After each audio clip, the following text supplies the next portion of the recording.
शुभ रात्रि सम्मानित दर्शकों। आज 14 नवंबर 2025 है और हम आपके लिए भारत की पेंशनों से जुड़ी 3 बहुत महत्वपूर्ण खबरें लेकर आए हैं। हम बात करेंगे पुराने ओपीएस ओल्ड पेंशन स्कीम के तहत प्रति माह 10,000 रुपए की निश्चित पेंशन की, सेवानिवृत्ति की आयु बढ़ाने के प्रस्ताव की जिसमें फिटमेंट फैक्टर 2025 के माध्यम से बड़ा वेतन और पेंशन सुधार शामिल हो सकता है, और ईपीएफओ द्वारा जारी किए गए डिजिटल लाइफ सर्टिफिकेट जीवन प्रमाण से जुड़ी एक अहम सलाह की, जो पेंशन भोगियों के लिए खेल बदलने वाला कदम साबित हो सकती है। आराम से बैठ जाइए क्योंकि इन सभी घोषणाओं के पीछे एक केंद्रीय सवाल छिपा है। महंगाई, सीमित बजट और बदलती सामाजिक सुरक्षा व्यवस्था के बीच सम्मानजनक बुढ़ापे को कैसे सुनिश्चित किया जाए, आइए शुरू करते हैं। पहली खबर हमें कई सरकारी योजनाओं और पर्सनल फाइनेंस पर काम करने वाले पोर्टलों से मिलती है, जो बता रहे हैं कि सरकार ने ओल्ड पेंशन स्कीम ओपीएस के तहत आने वाले सेवानिवृत्त कर्मचारियों के लिए प्रति माह 10,000 रुपए की निश्चित पेंशन को मंजूरी दे दी है, जिसकी लागू होने की तारीख 2025 से मानी जा रही है। साधारण शब्दों में इसका मतलब क्या है? ओपीएस एक बेनिफिट डिफाइंड प्रणाली है जिसमें पेंशन भोगी पहले से जानता है कि उसे हर महीने कितनी पेंशन मिलेगी। वहीं एनपीएस एक कंट्रीब्यूशन बेस्ड स्कीम है जिसमें पैसा बाजार में निवेश होता है और अंत में मिलने वाली पेंशन इस बात पर निर्भर करती है कि उन निवेशों का प्रदर्शन कैसा रहा। इन रिपोर्टों के अनुसार 10,000 रुपए की न्यूनतम पेंशन तय करने का फैसला महंगाई और शेयर बाजार के उतार चढ़ाव के बीच एक सुरक्षा कवच देने के लिए लिया गया है। पिछले अन्योस में कई पेंशन भोगियों ने यह चिंता जताई थी कि उनकी मासिक आमदनी बाजार की हालत के साथ ऊपर नीचे होती रहती है, जिससे बहुत असुरक्षा और तनाव पैदा होता है। सोचिए राजेश के बारे में, जो एक स्कूल टीचर हैं। उन्होंने 90 के दशक में सरकारी सेवा ज्वाइन की और कुछ साल पहले ओपीएस के तहत रिटायर हुए। उनकी पेंशन से बस किसी तरह किराया, दवाइयां और बुनियादी खाना चल जाता था। हर बार जब कीमतें बढ़ती, उन्हें कुछ न कुछ काटना पड़ता था। कोई दवाई छोड़नी पड़ती थी, खाने की क्वालिटी कम करनी पड़ती थी या घर की किसी मरम्मत को टालना पड़ता था। 10,000 रुपये की गारंटीड न्यूनतम पेंशन, जिसे समय के साथ रिवाइज भी किया जा सके, उन्हें कम से कम एक स्पष्ट आंकड़ा देती है जिसके आधार पर वे अपनी जिंदगी की योजना बना सकते हैं। जिन पोर्टलों ने यह खबर दी है वे बताते हैं कि शुरू में इस सुविधा के मुख्य लाभार्थी वे होंगे जो केंद्र सरकार या कुछ राज्य सरकारों के कर्मचारी हैं, जिन्होंने 2004 से पहले सेवा ज्वाइन की थी, यानी वे लोग जो पहले से ओपीएस के अंतर्गत आते हैं, न कि एनपीएस के अंतर्गत। हालांकि साथ ही कुछ अहम सावधानियां भी बताई गई हैं। यह कदम सरकार के बजट पर सीधा असर डालता है, इसलिए इसके लिए स्पष्ट नियम चाहिए कि कौन पात्र होगा, सेवानिवृत्ति की उम्र क्या होगी और फंडिंग के स्रोत क्या होंगे। वही पोर्टल याद दिलाते हैं कि अभी यह विवरण जानकारी के तौर पर है और अंतिम फैसले की बारीकियां सरकार की आधिकारिक अधिसूचनाओं और सर्कुलरों में ही स्पष्ट होंगी, जो अभी गजेट में पूरी तरह प्रकाशित नहीं हुई हैं। यानी फिलहाल यह प्रस्ताव मेज पर है और उन लोगों के लिए एक बड़े राहत भरे कदम के रूप में देखा जा रहा है जो पहले से रिटायर हो चुके हैं। लेकिन हर पेंशन भोगी के लिए सलाह बहुत सीधी है। अपनी श्रेणी ओपीएस या एनपीएस साफ साफ समझें, अपने पेंशन विभाग की घोषणाओं पर नजर रखें और अपने दस्तावेज तथा बैंक विवरण अपडेट रखें, ताकि जब भी यह व्यवस्था हमारी दूसरी कहानी उस क्षेत्र से जुड़ी है जिसे हम संरचनात्मक सुधार कह सकते हैं। बार्टर ट्रस्ट जैसे पोर्टलों के अनुसार केंद्र सरकार अधिकांश सरकारी कर्मचारियों की सेवानिवृत्ति आयु को 60 से बढ़ाकर 62 वर्ष करने पर विचार कर रही है। यह ऐसा कदम होगा जो केंद्र सरकार और कुछ राज्य सरकारों के लाखों कर्मचारियों को प्रभावित कर सकता है और जिसके 2025 के दौरान तय होकर संभवतः 2026 से लागू होने की चर्चा है।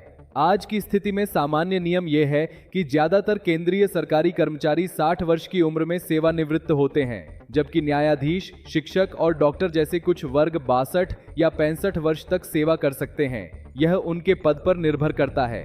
नई नीति का उद्देश्य यह होगा कि प्रशासनिक कर्मचारियों की सेवानिवृत्ति आयु को 62 वर्ष पर लगभग समान किया जाए, ताकि भारत उन देशों की पंक्ति में खड़ा हो जहां रिटायरमेंट 62 से 47 वर्ष के बीच होता है।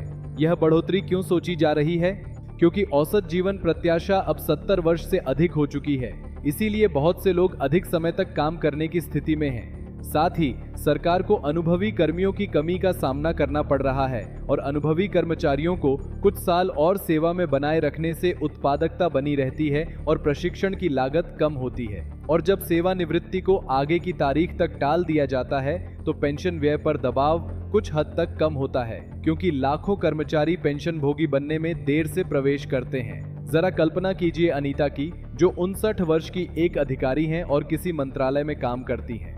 मौजूदा नियमों के तहत उनके पास सिर्फ 1 वर्ष की सेवा शेष रहती।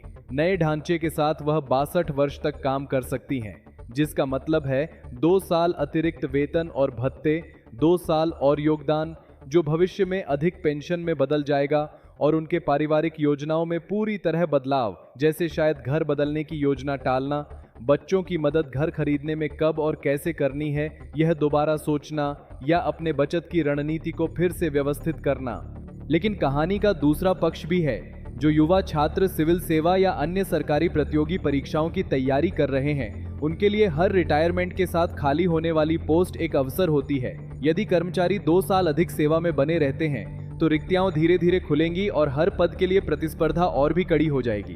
पोर्टल बताते हैं कि युवा संगठनों और कुछ कर्मचारी यूनियनों ने इस चिंता को सामने रखा है और वे संतुलित दृष्टिकोण की मांग कर रहे हैं। उदाहरण के लिए, सेवानिवृत्ति आयु को 62 वर्ष तक बढ़ाना अनिवार्य न हो, बल्कि इच्छुक कर्मचारियों के लिए वैकल्पिक रखा जाए। सेवानिवृत्ति की आयु के साथ साथ इस समय फिटमेंट फैक्टर 2025 पर भी चर्चा हो रही है, जो सुनने में तकनीकी संख्या लगती है, लेकिन व्यवहार में वही तय करेगी कि अगली 8वीं वेतन आयोग के तहत वेतन और पेंशन में कितनी वृद्धि होगी।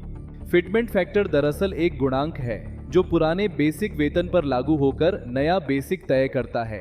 7वें वेतन आयोग में यह 2.57 रखा गया था, जिसकी वजह से बेसिक वेतन में लगभग 157% तक की वृद्धि हुई।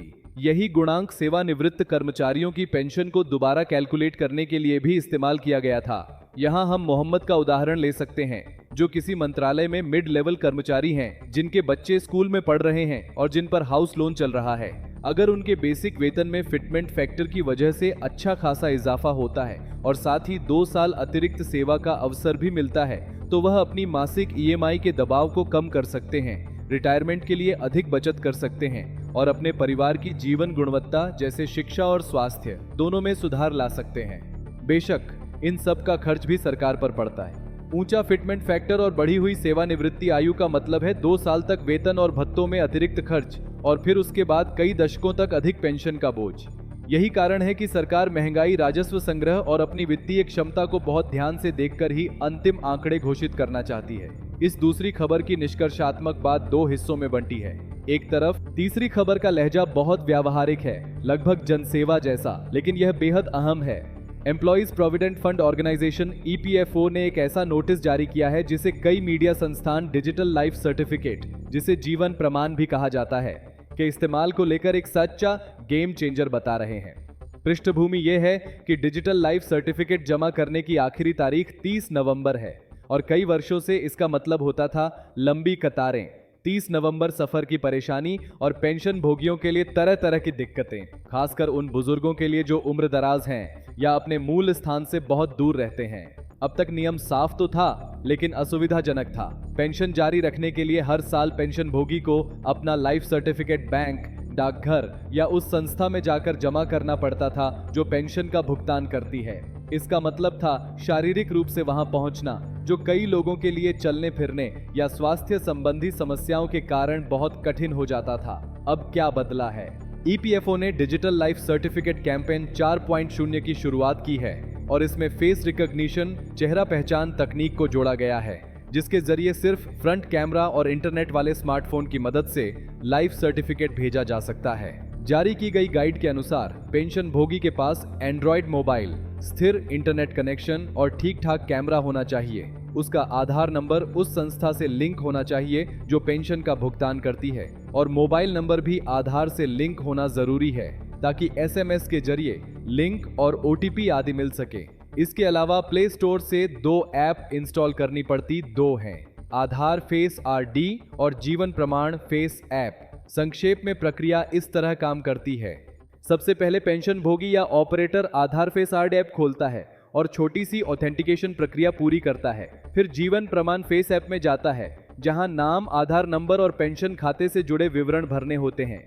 इसके बाद ऐप पेंशन भोगी से कहती है कि वह कैमरे की तरफ देखे, अच्छी रोशनी में, और स्क्रीन पर दिए गए निर्देशों का पालन करे ताकि उसका चेहरा सही तरीके से कैप्चर हो सके। अंत में जैसे ही चेहरे की पहचान सफल होती है और डेटा भेज दिया जाता है, system digital life certificate generate करता है और जीवन प्रमाण डाउनलोड करने के लिए लिंक के साथ एक SMS भेज देता है। जरा सोचिए, लता जैसी पेंशन भोगी के बारे में जो किसी दूर दराज गांव में रहती हैं, या रमेश के बारे में जो अपने बच्चों के साथ किसी दूसरे देश में बस गए हैं। पहले उन्हें बैंक तक पहुंचने के लिए घंटों की यात्रा करनी पड़ सकती थी, या फिर किसी रिश्तेदार पर निर्भर रहना पड़ता था जो उनके लिए कतार में लगे। आज इस अभियान के साथ वे घर बैठे मोबाइल से ही यह काम कर सकते हैं, या फिर नजदीकी सेवा केंद्र पर जाकर किसी बैंक कॉरेस्पॉन्डेंट या अन्य ऑपरेटर की मदद से यही फेस रिकॉग्निशन सिस्टम इस्तेमाल कर सकते हैं। रिपोर्ट में उद्धृत अधिकारियों का अगर हम इन तीनों खबरों को एक साथ देखें तो हमें एक समान धागा नजर आता है। एक तरफ पुराने ओपीएस के तहत आने वाले लोगों के लिए 10,000 रुपये की न्यूनतम पेंशन की घोषणा है, जो उन कर्मियों को फिर से स्थिरता देने की कोशिश है जिन्होंने अपनी पूरी कामकाजी जिंदगी राज्य की सेवा में लगा दी। दूसरी तरफ सेवानिवृत्ति की आयु को 62 वर्ष तक बढ़ाने और फिटमेंट फैक्टर 2025 की समीक्षा पर चर्चा हो रही है, जिसके जरिए लोग ज्यादा साल तक काम कर सकेंगे, लेकिन बदले में उन्हें महंगाई और असली जीवन लागत के अनुरूप बेहतर वेतन और पेंशन मिल सकती है। इसी के साथ EPFO चेहरा पहचान तकनीक के माध्यम से डिजिटल लाइफ सर्टिफिकेट को बढ़ावा दे रहा है, ताकि कोई भी बुजुर्ग सिर्फ इस